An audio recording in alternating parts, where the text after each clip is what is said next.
नमस्कार मित्रों, मेरे प्रयास को पसंद करने के लिए आप सभी का बहुत बहुत धन्यवाद। मित्रों, अगर अभी तक आपने हमारे चैनल को सब्सक्राइब नहीं किया है तो शीघ्र कर लें ताकि हमारा वीडियो सबसे पहले आपको मिल सके। मित्रों, सब्सक्राइब करने के लिए नीचे लाल रंग से सब्सक्राइब लिखा हुआ आ रहा है, उसको दाब दें, सब्सक्राइब हो जाएगा।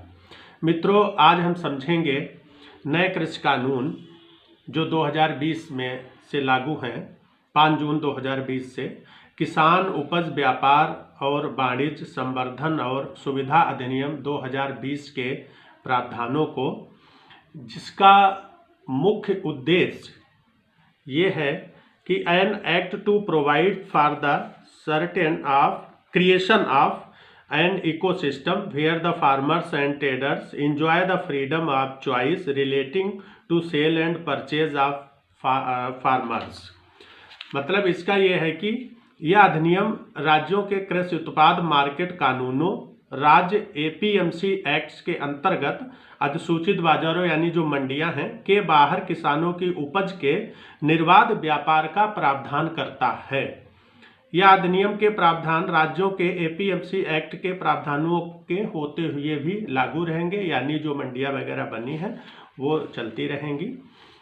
इसमें प्रावधानित किया गया है कि किसान उपज का व्यापार, इस क्या मतलब होता है कि उपज का राज्यों के बीच और राज्यों के भीतर व्यापार निम्नलिखित के बाहर भी किया जा सकता है, यानी मंडी के बाहर भी किया जा सकता है। राज्य एपीएमसी एक्ट के अंतर्गत गठित मार्केट कमेटी द्वारा संचालित मार्केट यार्ड्स के भौतिक परिसर यानी मंडी के अंदर भी, और राज्य एपीएमसी एक्ट के अंतर्गत अधिसूचित अन्य बाजार जैसे निजी मार्केट यार्ड्स, मार्केट सब यार्ड्स, प्रत्यक्ष मार्केटिंग कलेक्शन सेंटर्स और निजी किसान उपभोक्ता मार्केट यार्ड्स उपज के उत्पादन, उसे जमा और एकत्र करने वाली किसी भी जगह पर व्यापार किया जा सकता है, जैसे फार्म गेट्स हैं, कारखाने के परिसर, वेयर हाउस, सिलो और कोल्ड स्टोरेज वगैरह। मित्रों, इस अधिनियम में 20 धाराएं हैं और 5 अध्याय हैं जिनमें इसी से संबंधित प्रावधान किए गए हैं कि जैसे किसान उपज का अर्थ क्या है।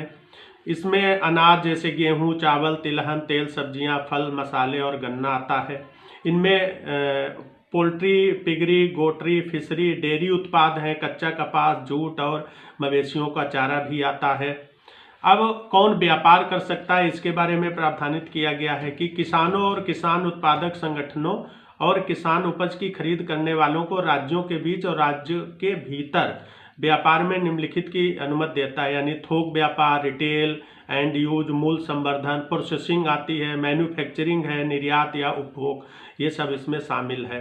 अब कौन किसान है उसके बारे में प्रावधानित किया गया है कि किसान को ऐसे व्यक्ति के रूप में जो कि किसान उपज के उत्पादन में खुद यानी स्वयं खेती कर रहा है या भाड़े के मजदूरों को जरिए संलग्न है। किसान उत्पादक संगठन का अर्थ किसानों का ऐसा संगठन या समूह है जो कि कानून के अंतर्गत पंजीकृत हैं, केंद्र या राज्य सरकार की किसी योजना के अंतर्गत प्रमोट किया गया, वो भी इसमें शामिल है। अच्छा, इसमें जो व्यापार का प्रावधान किया गया, इसमें इलेक्ट्रॉनिक ट्रेडिंग भी शामिल की गई है, यानी अब जो है निर्दिष्ट व्यापार क्षेत्र में किसान उपज की इलेक्ट्रॉनिक ट्रेडिंग की अनुमति है। इलेक्ट्रॉनिक ट्रेडिंग और ट्रांजैक्शन प्लेटफॉर्म को तैयार किया जा सकता है ताकि किसान उपज को इलेक्ट्रॉनिक उपकरण और इंटरनेट के जरिए खरीदा और बेचा जा सकता है। जैसे अन्य सामान की इस समय इलेक्ट्रॉनिक ट्रेडिंग होती है, उसकी फिजिकल डिलीवरी भी की जाती है। इन प्लेटफार्म को संचालित कौन कर सकता है कि कंपनियां हैं, पार्टनरशिप फर्म है या पंजीकृत सोसाइटियां जिनके पास इनकम टैक्स एक्ट के अंतर्गत परमानेंट अकाउंट नंबर वगैरह है।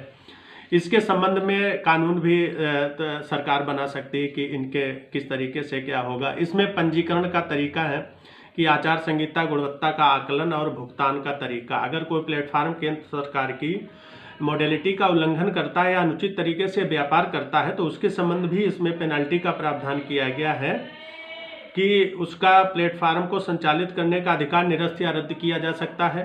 प्लेटफार्म से संबंधित प्रावधानों का उल्लंघन करने पर उसे संचालित करने वाले व्यक्ति को 50,000 से लेकर 10 लाख रुपए तक का जुर्माना भरना पड़ सकता है।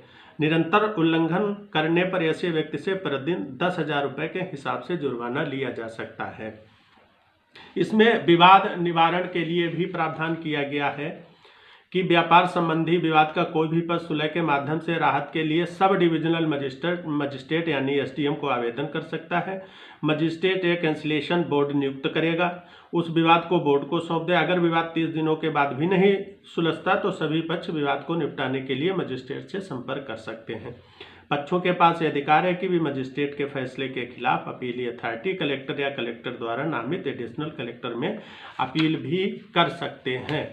तो मित्रों, इस प्रकार हमने समझा कि किसान उपज व्यापार और वाणिज्य संवर्धन और सुविधा अधिनियम 2020 के विधिक प्रावधानों को कि जो एक मुक्त बाजार का प्रावधान करते हैं, आप कहीं भी माल को बेच सकते हैं।